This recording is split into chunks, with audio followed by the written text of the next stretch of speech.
I often hear digital entrepreneurs say things like, I'm too small, no one really cares. I have 50 subscribers, why should I be creating content? I have a small audience, why should I even be thinking about monetizing? And the list goes on and on and on. In this video, I want to talk to modern entrepreneurs who are looking to grow a brand online about how to use YouTube for business. I call these my core strategies of selling online and things that you need to go by if you're looking to start a successful online brand. Hi, my name is Evelyn Namara and I'm all about helping modern entrepreneurs and business owners build brands that truly connect and convert.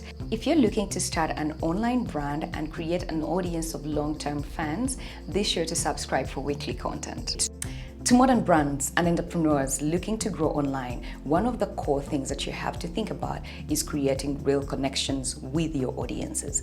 That is very, very key. One of the things that most people might actually not be successful online is because they do not have that authentic relationship with their audiences. And that makes a difference between the channels that are successful and the channels that are not successful.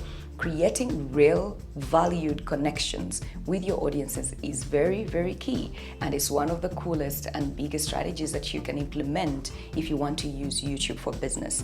Number 2, make sure that you bring value to the people that you are serving.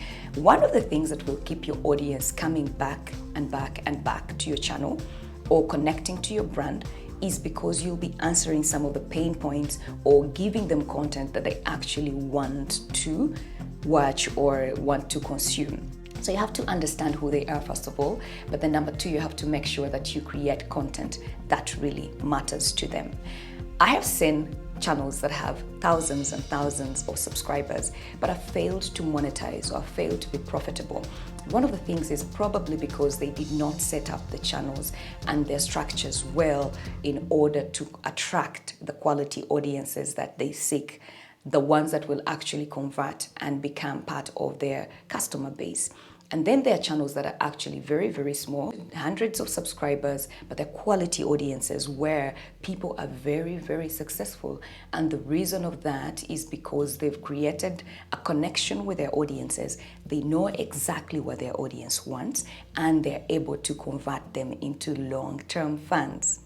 If you're a newbie entrepreneur looking to grow online and looking for these strategies that can actually help you get to the next level, help you create an audience that actually wants to hear from you, here are some key strategies.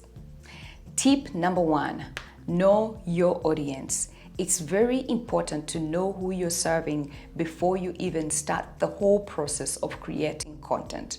It doesn't make sense for you to sit down, create videos, go through the process of editing them and producing them and making sure they are ready for consumption when you do not know who your audience is. Now, if you already have a brand and it's probably already on other platforms like Instagram or Facebook, please try to leverage those places right now and understand who your audience is. Go onto your comment section if you already have a product out there and see what people are engaging with on your brand. If you have physical meetings or if you know that you've had different ways of engaging with your customers, find out what they are finding helpful with your content. You can do your research, you can do interviews, you can do Facebook or Instagram lives, whatever you do, but try to figure out who these people are. Understand the customer avatar, get to know where they're from, what demographic, what are some of the things that they find really hard that you can actually leverage your content to get them to a place that they find you valuable. You want to find that. So take some time into understanding that customer avatar, that audience avatar, and understanding who they are, where they come from, what sort of demographic they are, so that you can then create valuable content that they find helpful in their journey. Tip number 2, know their pain points. What are they searching? Once you know who your audience is, it's important to understand their pain points. And there's no need to put guesswork in this. There are tools that can show us exactly what people are searching for. Think about it. What's the #1 search engine in the world today? Google. There are over 5.6 billion searches a day on Google. That's more like 2 trillion searches a year. People use Google to find solutions to their problems, whether it's a how-to or whether it's best ways to do something. People are always searching for things online. So it's not rocket science. People go online, especially in this day and age where there's digital transformation and everyone is using the internet to find for solutions. Google is the #1 place that people will actually first go to. So I'll give you an example. I'll right now go on Google and try to make a search of something so that we see what comes up. So let's say I enter something like how to lose weight. Right here, you have over 7 topic ideas of what people are searching online about weight loss. People are searching how to lose weight in 3 days, how to lose weight in a week, how to lose weight without exercising, etc. So right there, you already know if, let's say, I'm in the fitness and nutrition sector and my demographic or my audience, my core audience is people who are trying to lose weight. With this search, I'm able to see some of the questions that people are asking about weight loss. So I'm informed with data about what people are searching online, and that helps me in giving me some ideas of what content I can actually produce to answer their most given pain points. That's a very key strategy that you should use. You already have these tools. Google is your friend. And then a #2 tip or bonus that you can also use, YouTube. You might think I'm biased, but YouTube is the #2 biggest search engine in the world behind Google. Both companies are owned by Alphabet. Both companies are the most successful or most used search engines in the world. If you're like me, video is one of the easiest way to find your answer, especially if you want a quick and snappy way of doing something. So people go on YouTube every day because it is actually a search engine to search for things, whether it's how-tos, best ways of doing things. People are leveraging this platform to find solutions to their needs. You want to be positioned as the authority or someone who has a solution to what your potential customer might be searching.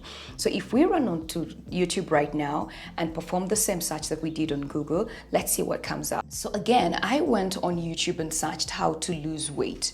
YouTube will suggest a string of keywords to autocomplete what people are commonly searching on that topic. And you can see right there, you have all of these different things that people are searching on YouTube. Most of these searches are mostly similar to what people are searching on Google, but it gives you an insight of what problems people want solved. So if you position yourself again as the authority, as the person who has the content, you can use these as content ideas. You can put them in a funnel and put them aside and then find more topic ideas that can help you create content that your customers or your audience want to consume. So that's another way of finding out the pain points of your customers and using Google and YouTube. Today I'll just talk about only those 2 tools that you're using, but there's so many other ways of actually optimizing this and searching properly and getting the insights of what your customers are searching for.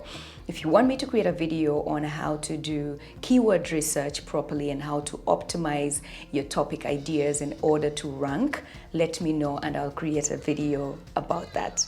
Tip #3, create content that responds to your people's needs.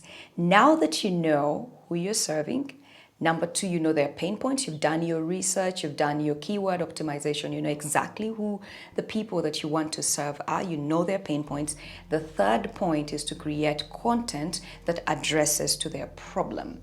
Again, I'll use the same example. If I'm in the fitness and nutrition sector and my target audience are, let's say, millennials trying to lose weight, I've done my research on Google, I've done my research on YouTube, I've looked at the numbers, I've optimized and known that these are the most searched topics. The next step is to create content that responds to the problems that people are searching. You want to make sure you're the authority that people think about when they want to solve a problem. So with all of your research, you then create content of either how to lose weight with nutrition. You're using the same keywords that your audience used to search. That's very key. you put yourself in the shoes of what your audience would actually be searching, search for those keywords, and then create content that directly responds to what people are searching. Do not just create content and put it out there without doing this research. It will not lead you anywhere.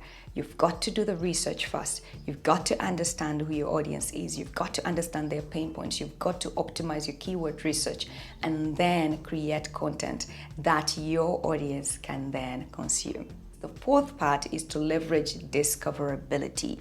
You've got to make sure that your audience can now find this quality content that you've put together for them. How do you do that? I'll give you an example. Imagine if you woke up one day and you created a shop and you're excited about it. You create it, you give it it's in a very beautiful location, and then you keep quiet. If you create that shop and you don't tell everyone that it exists, no customer will come to your storefront. It's the same way with content online. If you create this beautiful content online, you've now got to tell your target audience how to find it. And so you have to make sure that your video or your content, whether it's a blog or whatever way you want to create content online, is optimized so that your audience can find it. And you can do this through optimization, of course. You can optimize your title, optimize your thumbnail, optimize your description, tags, your transcripts, to make sure that the people who need to find your content can find it. So that's another very, very key aspect of leveraging discoverability. And there's so many different ways of doing that. And if you want me to go through an in-depth video of how you can optimize your videos, because if you think about it, it's like a pull mechanism. People need to be pulled into your content, and you need your content to rank on search engine optimization. So once you've given it all the biggest, I call them ingredients. You have all of your keywords optimized, you have your tags optimized, you have your title optimized. You're sending a message to the YouTube algorithm and telling it, this is the kind of content I'm putting out there. So find an audience of people that can actually find it interesting. So if you're very well optimized, the algorithm will test your content on a smaller audience of people. And if they respond to it well, the algorithm will test it on another bigger pool of people until your audience is happy and you can get more referrals. Those are the 4 core strategies that you can start using today in your video strategy. Know who you're serving, understand their pain points, what are they searching, create content that connects with them, that they find value in, and leverage discoverability. Once you do those 4 things, you're setting yourself up to creating content that people actually want, but most importantly, to create content that connects with your given audience and will help you convert in the near future. So if there's anything that you need to take out of this video, is that focus on quality, number 1, quality versus quantity. It doesn't matter if you have a small channel. It doesn't matter if you have fewer subscribers. Show up for your 50 subscribers the same way you would show up for your 100 and thousands of subscribers.